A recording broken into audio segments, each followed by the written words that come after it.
This video is made possible by Practical Defense Systems, the best online security training at the lowest prices. You can start your security career today online at pdsclasses.com. Check them out. Praise the Lord and pass the ammunition. It's time for the GunGuyTV podcast. Hi, this is Joel Persinger. I'm the Gun Guy. Thank you very much for all of your support of GunGuyTV and for your support of this podcast. I have a lot to talk about. You can hear my papers here. I got stacked up and stuff on the computer screen and everything else to talk with you about in this podcast today. But before I do, let me remind you that the podcast is in two parts. The first half an hour is syndicated on your favorite podcast player, and we do post a version on the various video distribution points, including YouTube, BitChute, Facebook, GunStreamer, the Utah Gun Exchange, and so on. There's no video to it. It's just a thumbnail, but you'll be able to listen to and consume the podcast there. A lot of people like to do that, or you can also do so on your favorite podcast player on your phone on your way to work or home. If you want to listen to the second half hour of the podcast, that is on Patreon only, for my Patreon patrons, which I sometimes have trouble saying. So if you would like to listen to the second half, then please do join us on Patreon. Now, most of the time, I try to do this in two separate subjects so that there's a subject matter for the Patreon folks that's only on Patreon, and there's a subject matter that I conclude in the first half of the podcast so that you don't miss anything. I don't know if I'm going to be able to do that today, although I'm going to try. I actually was going to talk about some other things, but given the election stuff and the concerns about the runoff in Georgia and people worrying about what happens if Biden actually does become president and the number of emails I've gotten and conversations I've gotten, I thought I would cover some of that and hopefully encourage you. So I've done some detail on it, and I'm going to go through it with you. Hopefully it will be encouraging. That is my goal. I realize that in 2020, a lot of things are discouraging, but if we let that get to us, we don't get anywhere at all. So I'm going to get started here in just a second. Before I do, let me remind you that you can support the podcast by using our Amazon link. It will cost you absolutely nothing if you'd like to shop Amazon. I know Amazon is not gun-friendly, and it's a big tech company that people don't want to support. I totally get it, and I feel that way too, but I also recognize that people honestly shop Amazon anyway. And if you're going to do that, then you might as well do it through our Amazon link and pick their pocket a little bit and help GunGuyTV survive. It helps keep this podcast going. You can do that by going to GunGuy.tv. You can also go to GunGuyTV.com or GunGuyTV.net. It'll take you to the same place. And then on the top of the website, there's a little banner for Amazon. If you click on that, it will take you to Amazon through our Amazon link. You'll actually be at the Amazon page. Then bookmark that Amazon page. And every time you go to Amazon, if you go to that bookmark and you start from that point, then anything you buy at Amazon will get credit for. It doesn't cost you a dime, but it does afford us a little bit of a marketing fee, and it helps out quite a bit. All right. On to the stuff that we need to talk about here with my stack of paper and what I got on my computer screen. There's a whole lot of stuff going on right now, and I wanted to break it down for you. First, I'll talk first about what Trump is doing and the Trump campaign is doing to fight for the election, because truthfully, it's not over until it's over. Then I'll talk about the reality of the government actually being able to take your guns, and then we'll talk about what we should be doing and what we can do to fight for our rights. So let's take it one step at a time. First things first, what is the Trump campaign actually doing? Well, what I'm seeing them do, and this is, I'm obviously not a PhD in this or that. I'm just an average guy, but I've been watching the news a lot and keeping track of it. What I'm seeing them do is take essentially two tracks to fight for the president's reelection. Again, as I said, it's not over till it's over. Certainly the mainstream media has declared Biden the winner, but he isn't until he is. And so in the meantime, they're taking two tracks. One is political and one is legal. So let me go over the political one first. They're obviously, if you've been watching the news, they're holding hearings before state legislatures, because what they're hoping to do is get the state legislatures to take back their control of the Electoral College and essentially overturn the election. That's a very political thing to get legislators to do, and they're more interested in their own legislative agenda. They're more interested in their own political careers than they are anything else a lot of the time. And so trying to get enough of them to agree to do that's pretty tough, but that's nevertheless one of the tracks they're working on. So you see Rudy Giuliani and his team going from state to state, talking to those legislatures, some of which have been very interested in the subject matter, some of which have kind of bagged them. I think the Pennsylvania legislature did that the other day. But truthfully, winning in that arena is it's tough. It really, really is tough. But it's worth trying, and so that's what they're doing. I can't say that I blame them. You got to pull out all the stops. Now, they're also lobbying some of the state governors. So far, that hasn't been successful, but they're trying. A part of this, by the way, at least got the Georgia governor, I think yesterday, to ask for a signature verification count or audit of the vote there. And so sometimes this political stuff works. It just doesn't necessarily give you or yield exactly what you want. But if it can move the needle a little bit, that's a good thing. And that's one of the things that we're seeing happen. The other thing they're doing is lobbying the U.S. Congress. And if you've watched the news, you can see that there are some people in Congress saying that they will not vote for certification, the final certification in Congress. They'll fight it there in the United States Congress. And then they're continuing to fight for the Senate, because right now the Senate is still up for grabs because of the runoff in Georgia, where Senators David Perdue and Kelly Loeffler are running for election in a runoff. Those are key fights, because if we lose one or both of those, then the Senate swings in Biden's favor if Biden becomes president, because it'll end up being essentially a 50-50 Senate. But remember, Harris as vice president, if she ends up vice president, would be the tie-breaking vote. And that would really screw us up. There would be very little resistance or strong resistance capable in the Congress for the first couple of years, because both the House and the Senate would essentially be in some level of control of the Democratic Party. So it's important that we win those elections in Georgia and that David Perdue and Kelly Loeffler win at least one of them, and hopefully both. So that's the political agenda. And you're going to see, I think, President Trump going out there today or tomorrow at a rally to try to get people to vote for Perdue and Loeffler. And you saw the vice president out there and others who are doing that. You're also seeing Obama and other people go out there and try to fight for the other side. But that's an area where we've got to win. And at the same time, we've got to make sure they don't do the same thing in the Senate election, pulling the shenanigans that they did in the presidential one. All right. Then in addition to the political, you'll also see the legal part, which is urging the state legislatures, as I mentioned before, to exercise their power under the Constitution to take back their authority and appoint electors as they wish. So there's been an effort to get the legislatures to put pressure on the governors. That's the political lever, if you want to call it that.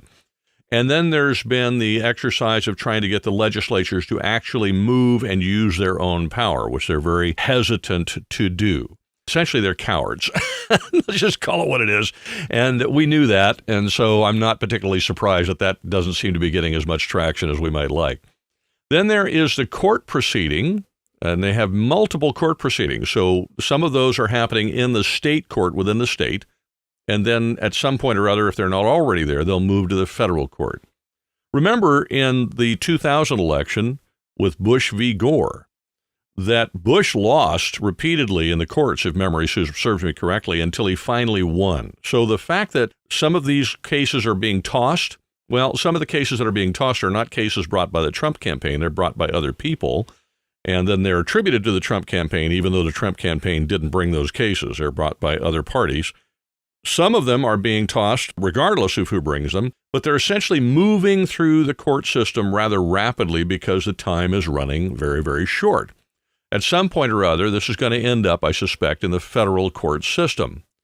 Remember that there are both criminal courts and civil courts. Now, a lot of folks, or at least some anyway in the news, have said that the Trump campaign should be pursuing criminal charges against these people rather than suing in civil court. In fact, some of the judges, I think, have even pointed in that direction. There's a problem with that, and I think there's a logical reason why the Trump campaign is not doing that. And I will try to explain that so that it's at least understandable to me, and hopefully you as well, in just a minute. Thank you very much for all of your support of GunGuyTV. I'm very grateful. I want to give you another way that you can do that. If you are interested, if you're in California and you're looking for a part-time job, or you're out of a job because our crazy Governor Gavin Nuisance, Gavin Gruesome Nuisance, whatever you want to call him, has restricted so much and shut down so many jobs. If you're looking for a job, there are plenty of jobs in the security industry, and the reason for that is that security is considered part of public safety, and so they are essential. If you'd like to get started in security, I urge you to check out pdsclasses.com.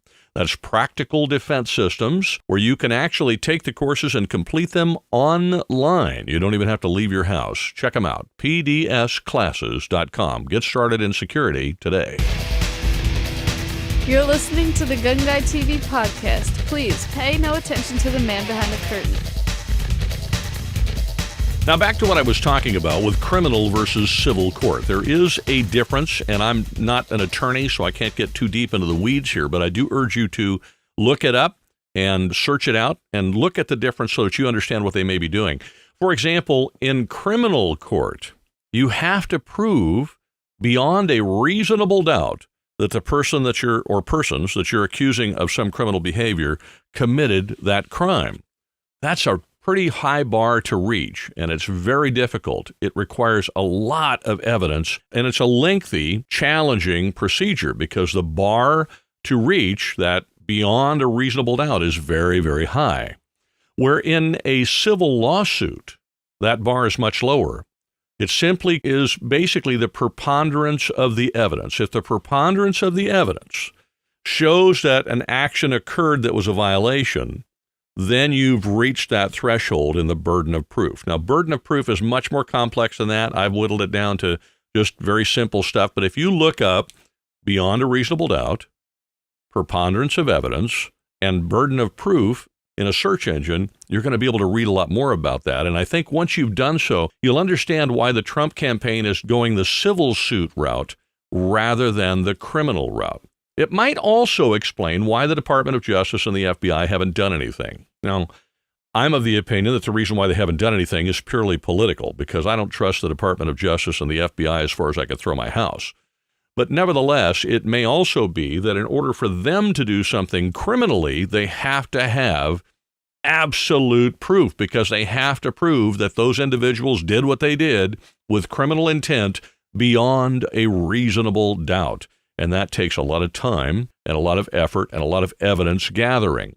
Likewise, one of the other reasons the Trump campaign may be pursuing the civil suit arena is that, again, it's quicker and the preponderance of evidence threshold is lower, and they don't have to prove as much. They don't have to get names and catch them with their hands on the cookie jar or whatever.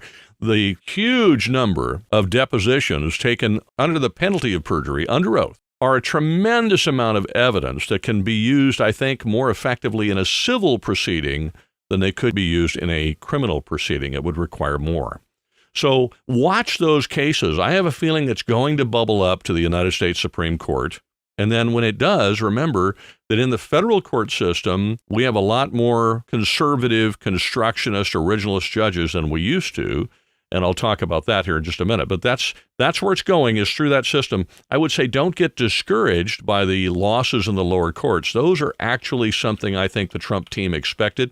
Likewise, I wouldn't get too discouraged by the legislatures refusing to take their power back and appoint their own electors.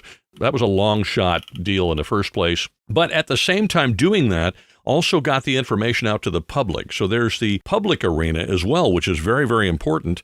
And that information was not getting out because big tech was not letting it get out. And when you go to a legislature and they hold a hearing, that information is going to get out, and it's getting out all over the place. So people are seeing the evidence. They saw the video from Georgia the other day, which was quite compelling, and that is as a result of the Trump campaign legal team having these hearings. So it's a multifaceted kind of approach, which I find actually kind of interesting, to be honest with you.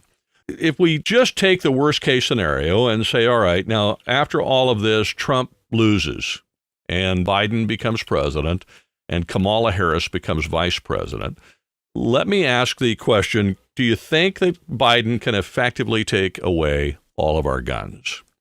Well, I'm going to say that I don't think it's not impossible, but it's very improbable and almost impossible, particularly in a single 4-year term. So let's talk about that. I did a little research today. According to the Brookings Institute, there are more guns than people in the United States. 400 million are in circulation for a population of about 327 million people. That's a lot of guns, okay? And I'm going to tell you, I think that number is conservative. I think there are more guns out there than 400 million because they really can't track them because they really don't know where they are or who has them. In just the first 6 months of 2020, around 19 million firearms were sold. That didn't include the ones that were already in circulation, that were already owned in the United States. That's 19 million that were sold in just the first 6 months of 2020. That doesn't include what was sold in the next 6 months of 2020. Holy smoke. We could easily have added 40 or 50 million guns to the circulation in the year 2020 because the truth is that all of this nonsense with Nancy Pelosi in the House, impeachment nonsense and Russia, and the election and everything else, and the pandemic and the civil unrest and the rioting and all these other things have driven gun sales through the roof and ammunition sales through the roof. And that's why you can't get ammunition and it's hard to find primers and reloading components and all that kind of stuff. So there are a tremendous number of guns in circulation in the United States. And remember that most states that I'm aware of do not register firearms. If you're in California, yeah, when you buy a gun, it's registered in California. It's not registered in the FBI database. It's registered, if they have one, which I'm sure they do. It's registered in the state of California. That's where it's registered. Now, if you leave California and move to another state, those guns can be sold in a private sale. They can be, other states don't require you to do much. You can sell them in a private sale. You can do all these things that you cannot do in states like California, which means once you've moved into another state, nobody knows where those guns are. They know you used to have them, but they don't know if you still do, and they can't prove whether you do or you don't. And in some places, it's not required for you to prove that one way or the other. So there you are. That being the case, there are so many guns in the United States that it's nigh on impossible for the government to ban them, particularly in one single 4-year presidential term. Like I said, where are those guns? Well, unless you live in a state where the guns are registered, the truth is nobody actually knows. And if you leave that state, or you have friends in another state where those guns might be, they still don't know. Even in states that register guns, the truth is nobody actually knows what guns are in those states, like California, who has them or where they are. They know about some, but the some they know about, truthfully, is the minority. Even in the state of California, remember that long guns, shotguns and rifles, as far as I remember, I think the law changed in 2014, but prior to that, anything you bought as a long gun was not registered. Now, those records are required by federal law to be kept by the dealer for 20 years, but they're kept and housed in the dealer's location, which means if the government wants to know about the guns, they have to go to each and every dealer to get those records. Well, they don't have the manpower to do that or the money to do that. That's not, and those records are paper in many respects. They're getting to the point where now they're more technologically advanced, but a lot of those records are paper. And after 20 years, the gun store can destroy those. So if you bought a gun more than 20 years ago, there is no record of it, period. Unless you bought it in a state that registered it at the time. If you bought a handgun 20 years ago in the state of California, yeah, that's probably registered. But if you bought a long gun 20 years ago, there's no record of that at all. So they don't really know where those are. The idea that they could just come knocking on doors and start taking guns is just not realistic. It's possible, I suppose, but it's not realistic. In fact, I'll tell you what, let's look at that real quick. Who is going to actually confiscate those guns? I found a website that holds a lot of statistics called Statista. Statista.com, Statista.com. And they say that there are roughly 698,000 sworn law enforcement officers in the United States. Now, that includes all of them. That's the FBI, the DEA, the Park Police, all the federal law enforcement folks, NCIS, the campus police at your local college, your local city police, your local sheriff, your state police, all of those are all included in those. Everybody from the cop who's writing you a ticket to the FBI agent investigating terrorism. There's 698,000 sworn law enforcement officers in the United States. And by the way, there are areas wanting to defund them, which means that in some cases that number is shrinking. And certainly in some cases their budgets are shrinking. Now, the nearest town to me is a town called El Cajon. And in El Cajon, I think there's 110,000 people. and there are 105, I think 105 police officers. That's kind of typical, okay? Now, if we look at that 600, and I'm going to do a little math here, I hope you don't mind. If we look at that 690,000 sworn law enforcement officers in the United States, if I did my math right, that is roughly 0.214, that's a little over 0.2%, not 2%, 0.2% of the United States population, which means for every 100,000 U.S. residents, there are 214 cops. That includes the local police, state police, federal police, campus cops, everybody. So as I said, in the little town of El Cajon, it's not that little, it's 110,000. I think they have local police officers. They have 105, I think, or 107 or something. That doesn't include, again, federal or campus cops at the local community college. There is a community college in the city of El Cajon, I think, or the police that happen to be the campus cops at the high school if they have them or whatever. It doesn't include those. San Diego Unified School District has its own police department, for example. Well, it doesn't include those guys. The park police, campus police, and those folks are not going to show up at your door taking your guns, which means there's only a subset of those which are going to be enforcing these laws. Most of those cops are busy with other duties. They don't have the bandwidth to go door to door enforcing firearms restrictions. The number of cops that they're going to have do that is just a handful of cops. So what exactly does that mean?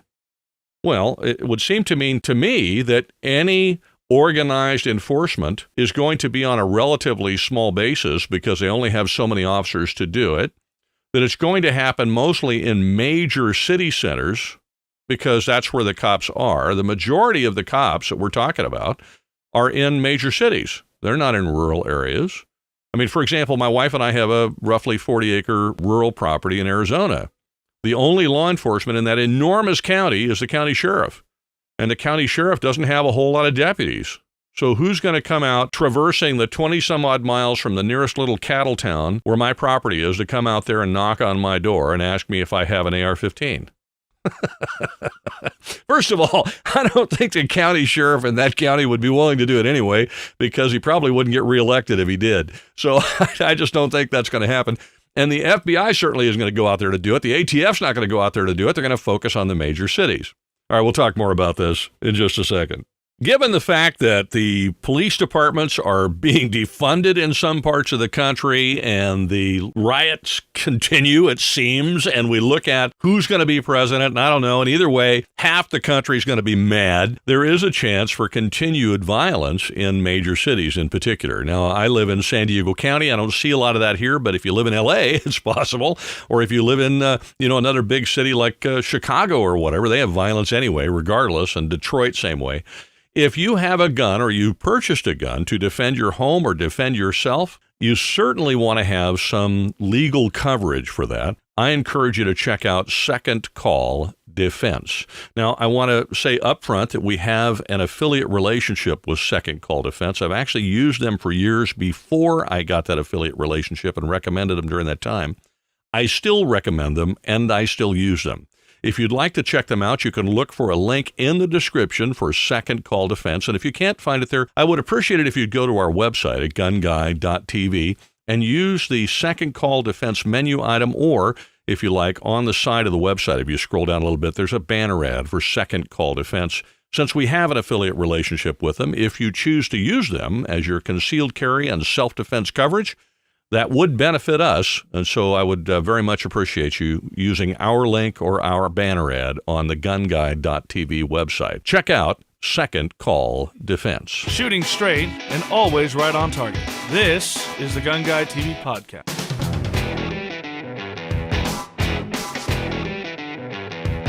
All right, back to who's going to come get these things. Like I said, they just don't have the bandwidth or the officers to go door to door to do this stuff. Any organized enforcement is probably going to happen in major cities. It's not going to happen in rural areas or even in the exurbs, probably, the folks that live between the rural areas and the suburbs. Chances are they're not going to go out there too much either. And honestly, given the small number of officers who actually have the time, energy, and money to focus on this stuff, more than likely they're going to go after low-hanging fruit, and they're going to do what they do in California. In California, they really just look at prohibited persons. They compare the registration database with the prohibited persons list, and if they see a nexus between the two, Fred Smith is a prohibited person, and he also is registered as having a firearm, they go and they knock on Fred Smith's door. That's what they can do with the resources that they have. They really can't do more than that, and that's in the state of California, which is heavily restricted. Anything that Biden does is certainly not going to eclipse what is already done in the state of California. So if you want to look and see what happens with those confiscation efforts, look at states like California, and you're going to find out that really there's only so much law enforcement can do. And that's because they don't have the manpower, they don't have the money, and they just don't have the bandwidth. They have other crimes they have to go after. And the federal agencies certainly don't have the money, time, or bandwidth to run around the country and confiscate these things. So if you get caught with it as a criminal, or if you are a prohibited person and you have it, then yeah, are they going to come knock on your door? Probably. Beyond that, as long as you stay under the radar with it, you're probably not going to get it taken away. And frankly, most people in the United States, gun owners, are not going to comply with those laws anyway, and that's been statistically shown in states like California. If you tell Californians that magazines they previously owned are illegal, they're not going to go turn them in. And they're not registered, so how are you going to find them? Well, you're not. If you tell them that guns they've had for 20 or 30 years are now illegal, and they know that you don't know that they have them, they're not going to tell you. And so they're not going to comply. Or they're going to take them out of state, or they're going to do whatever. They're not going to comply. So typically what we've seen is that law-abiding gun owners do not, in mass at least, they don't comply with these laws that make them instant criminals. Some of them do, but the vast majority don't.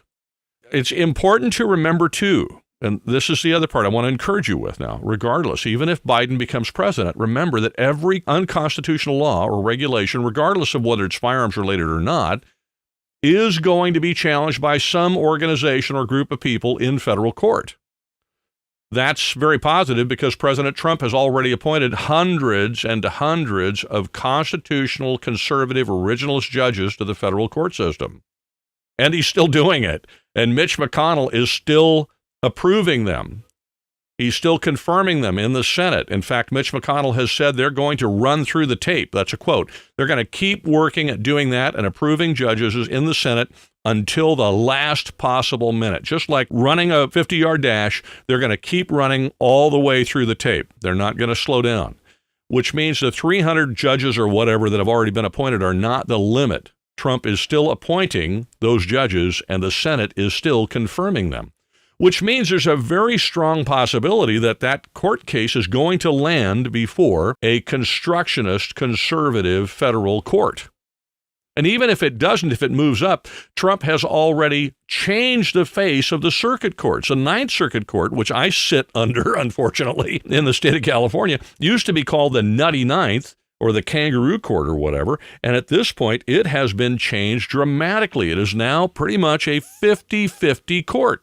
So when you go to the Ninth Circuit, you got a 50-50 shot of winning if you are taking an unconstitutional law before that court, where before it was pretty much a rubber stamp for every unconstitutional anti-gun law that they ever wanted to bring before them.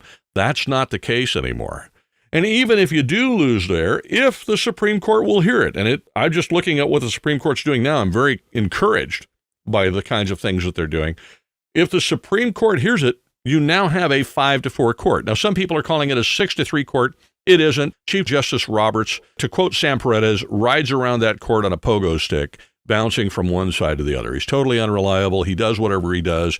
And so you got to say that guy's going to vote with the liberal anti-gun justices. He just is. So now we have a 5-4, very strong conservative court, and our chances are very good there. So anything that Joe Biden does, if Joe Biden actually becomes president, anything that he does, whether it's a regulation that he changed or some law that the House and Senate passed that he signs, anything that's even remotely unconstitutional is going to be dragged before the court system, and the court system may overturn those. I have a feeling that the Biden presidency is going to see the same kind of resistance from our side that the Trump presidency saw from the other side. The difference would be that we don't have the swamp in Washington, D.C. on our side, and we don't have the mainstream media on our side. And I'm going to talk about those things, and I'm going to encourage you about that as well. But unfortunately, I'm out of time for the public part of the podcast because we burnt up our first half of it. So that we're going to have to do on Patreon only. So if you'd like to listen to that, please do join us on Patreon. Now, if you're listening on your public podcast player, thank you very much for all of your support. Thank you for listening. And I really hope you have a wonderful Christmas. And please keep a good attitude, stay encouraged, stay in the fight, stay informed. There's lots of different ways to do that now that you didn't have before. And we'll talk about that on Patreon. So if you're on Patreon, stick with me. Otherwise, wherever you go, whatever you do, stay safe. You've been listening to the GunGuy TV podcast.